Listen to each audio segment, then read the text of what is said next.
What is going on, YouTubeverse? John Stanek from Johnny Radio here, bringing you another Top 5 on this glorious Top 5 Friday, and I'm so excited today because this is a very special episode. It's my 100th Top 5 on this channel. So for all of you who have been watching all this time, thank you, and for all of you new subscribers, welcome to the show. This is going to be an especially great one also because we're talking about 1978, the year that I was born, and the top 5 albums according to me for that year. So let's get right into it. A lot of great stuff. At number 5,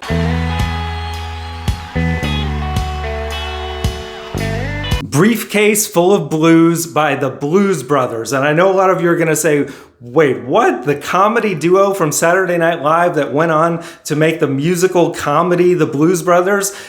Jake and Elwood? I mean, John Belushi and Dan Aykroyd? Yes, man, because I'm telling you, they are great in their own right, and their band is even greater. They put together this A-list of some of the best session musicians from the soul Motown era, Steve Cropper, Donald Duck Dunn, Blue Lou, Matt Guitar Murphy, and they are all in fine form on this live album. And look, John Belushi is a great vocalist, and Dan Aykroyd even contributes to one of my favorite songs on the album, Rubber Biscuit, which is a cover of an old 50s song that he is just like amazing on this track, actually, and it's hilarious. And then they've got a great cover of Soul Man, lots of great material on this album, and it just makes you feel good, puts you in a good mood, just makes you want to smile. I love it. So that's at my number 5. Now at number 4,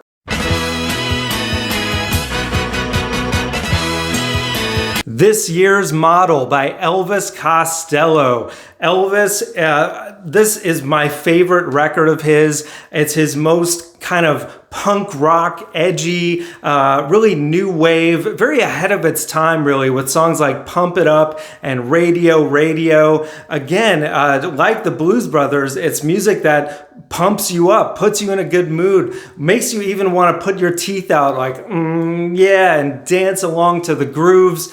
It's an awesome record, and I think it's his best, and that's really saying something because he's had an illustrious career, as we all know. So that's at my number 4. Now at number 3,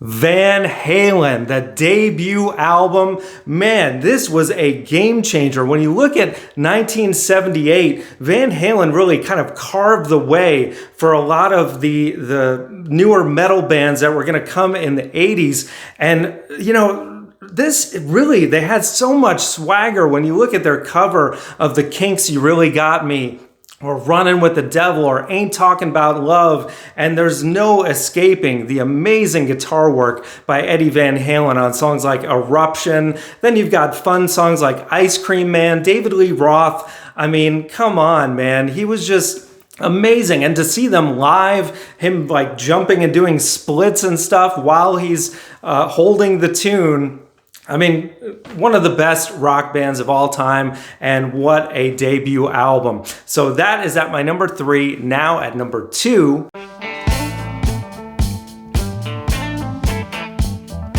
Some Girls by the Rolling Stones. I mean, come on, man. The Stones, one of the greatest rock bands of all time, and they just kept doing their thing in the 70s, even though a lot of people would say that their great material started to dwindle down after about 1973.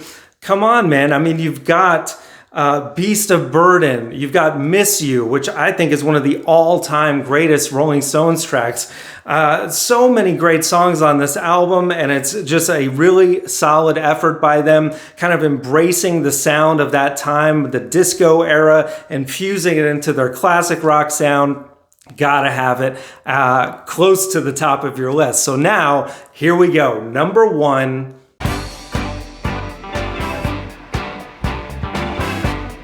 The Last Waltz by the band. One of the greatest live albums of all time. And, you know, I kind of came to the band later. I had listened to their albums, their studio albums, and they didn't really hit me that much until I saw Martin Scorsese's The Last Waltz film, and it just blew me away. And the live versions of many of these songs, I think, I've said this before on the channel, are better than the studio versions. I mean, it makes no difference. What an amazing song led by Rick Danko. Of course, you got Up on Cripple Creek, The Night They Drove Old Dixie Down. Just all the hits are there. And then when you include all the other artists that got up with them, Neil Young doing Helpless, what an amazing version of that song. Then you got Joni Mitchell, you got Eric Clapton, you got Bob Dylan. The list goes on and on. One of the most amazing nights to remember. Van Morrison's version of Caravan, by the way, is just like full on crazy good. And it sounds so good. It's just timeless. It's beautiful. I can't say enough about it. It's just one of the best albums, period, of all time. And if you haven't seen the film, do yourself a favor and see it right away, because it is so, so good. So that is my top 5, guys. Let me know in the comments below, what would your top 5 be? If you're so bold, leave me a top 10. I mean, 78, a stellar year in music history. Of course, the entire 70s, my favorite decade in music history. We're getting through it, folks. We're almost to the end.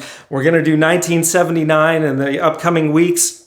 And then, of course, the best of the decade coming at the end of the year. So everybody stay tuned. We got top 5s every Friday, album reviews, so much more. And by the way, folks, I think we're going to get close to doing the Johnny Radio top 100 albums of all time with your votes. If you didn't see my video this past week, check it out. My Say What on the top 500 albums of all time from Rolling Stone, and get your votes in, because the cutoff is going to be October 10th. So if you don't send me your top 25 or top 10 by then, you're missing out, folks, on a historic thing that we're going to be doing here on the channel. So thank you guys so much for watching. And as always, Viva La Vinyl. So guys, thanks so much for watching. Please like, subscribe, and be sure to ring the bell for notifications so you can always see great quality content like you're seeing on the screen right now.